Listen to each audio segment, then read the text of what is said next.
भैया प्रणाम। हाँ प्रणाम भैया। हेने बने हाँ, अरे जे तरीके से गाना और बंद कल जाता, स्ट्राइक मारल जाता, ओकरा बाद हर बार कंट्रोवर्सी में आप ही के लावल जाला, हर बार आप ही के द्वारा आप ही के पास लोग आकर के थम जाते हैं, तो इसे उभरने के लिए आप क्या करते हैं? लोकल ट्रेन ना जरावल जाला, राजधानी जरावल जाला।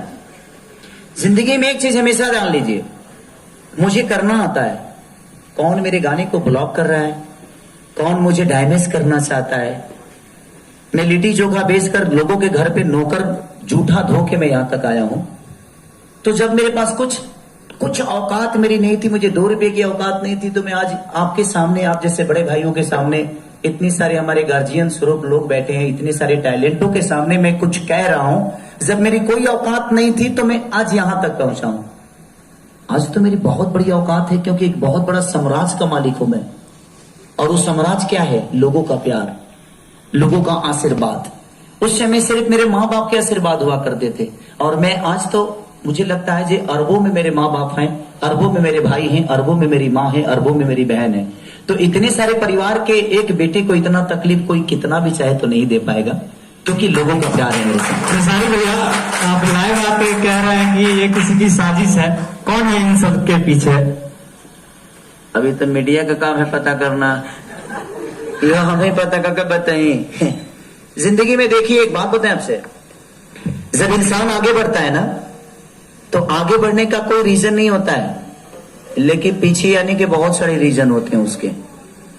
क्योंकि आगे बढ़ने का कोई रीजन उससे कोई पूछता नहीं है, क्योंकि जो रास्ता वो तय करता है उसको पता ही नहीं है कि इस रास्ते में क्या क्या कष्ट होने वाली है।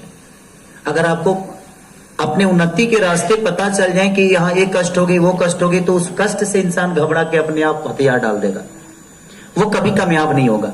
लेकिन उतरते हैं ना, जब हमें नीचा गिराया जाता है, तो उसमें भी अपने ही हाथ होते हैं। न तका बढ़िया के राम जी के गति होता है, मैं मतलब उनका माइये उनका के बौन भेज देली। तो जिंदगी में जब भगवान राम को भी ये सारी चीजें सहनी पड़ी है, तो हम लोग तो एक आम इंसान है। तो मति के गति रति भूत बढ़ाई, जो जन जतन जहां ले पाई। जिंदगी में कोई जरूरी नहीं है भगवान का नाम लेना। एक घड़ी पुनियाद घड़ी यादों में पुनियाद, तुलसी संगत साथ के कि हरे कोट अपराध। भगवान का नाम एक बार नाम से ले लीजिए। और मेरे लिए मेरा ईश्वर अगर कोई है तो मेरी जनता है। और मैं हमेशा उठता हूं ना, तो एक तस्वीर है मेरी एक शो की, हमेशा अपने सिरहाने लगा के रखता हूं कि मेरी शुरू में वो सिर्फ भीड़ नजर आती है, उसके बाद मैं अपने आप ऊर्जा में आ जाता हूं। मेरे एक गाने क्या, मेरे 50 नहीं 5000 भी गाने ब्लॉक हो जाएंगे ना, फिर भी मुझे कोई पीछा नहीं कर सकता। उसका रीजन क्या है?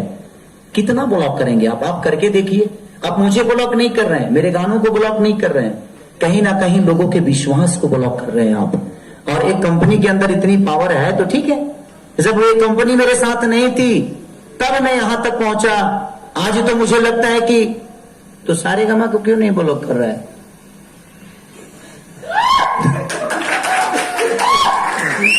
होता क्या है बताऊं आपको, ये जितनी कंपनियों को ब्लॉक किया जा रहा है ना, वो कमजोर लोग हैं।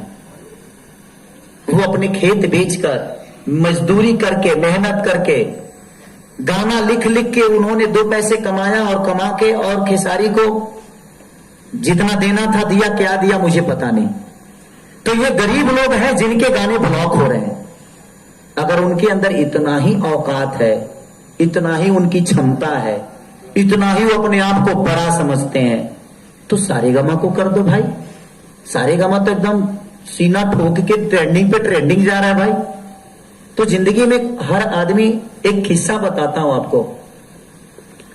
एक बार भगवान शिव और पार्वती में ठन गई। मां पार्वती यही बोली कि भगवान ये बताइए कि लोग उजरले के काहे उजारेला। भगवान कहले कि बेमतलब के काहे के फेरा में पड़ल बेड़ू, चलो खाना पीना बनाओ, अस्थिर हो जा। तो ना चले आप बताइएगा नहीं तब तक हम खाना नहीं बनाएंगे। कुछ देर के बाद मां पार्वती इस बात को भूल गई कि मैंने क्या पूछा था। भगवान बोले कि चलो जंगल में चलते हैं। जंगल में जाने के बाद बोले भगवान की कुछ बनाओ पार्वती, कुछ भूख सी लगी है मुझे। तो मां ने लकड़ी लाया, ईंटा लाया, खाना बना के उनके सामने परोस दी। तो भगवान पूछे कि बताओ कि लकड़ी कहां से आया? तो मैं यहां से लाई। भांग कहां से आया? तो यहां से आया। ईंटा कहां से आया? तो बोले कि 2 ईंट था, तो एक ईंट वो इनार था, उस इनार में एक इनार थोड़ा सा ढह गया था और दूसरा ठीक था। तो उन्होंने बोला तो किसमें से ईंटा लाई? तो वो जो ढह गया था उसी में से लेके चली आई। तो उनका शब्द था कि जब तुम दुनिया के मालकिन होकर उजड़े हुए एक इनार को उजाड़ के आ गई, तो तुम कैसे सोचती हो कि इंसान वो बोरियार के पास जाएगा? तो जिंदगी में हर आदमी उसी को दबाना चाहता है जो कमजोर होता है। सारे गमा भी तो डील में नहीं है, ये भी तो एक कंपनी है। वेब भी डील में नहीं है, वो भी एक कंपनी है। स्पीड रिकॉर्ड भी नहीं है, वो भी एक कंपनी है। खेसारी म्यूजिक वर्ल्ड भी नहीं, वो भी तो यूट्यूब ही है। वो मुझे क्यों नहीं मार रहे हैं? मेरे खेसारी म्यूजिक वर्ल्ड को बंद करके गाना देखे, धजिया उड़ा दो। मैं वो उनको कर रहे हैं जिनकी कोई क्षमता नहीं है, जो बेचारे अपना घर परिवार चलाने की कोशिश कर रहे हैं।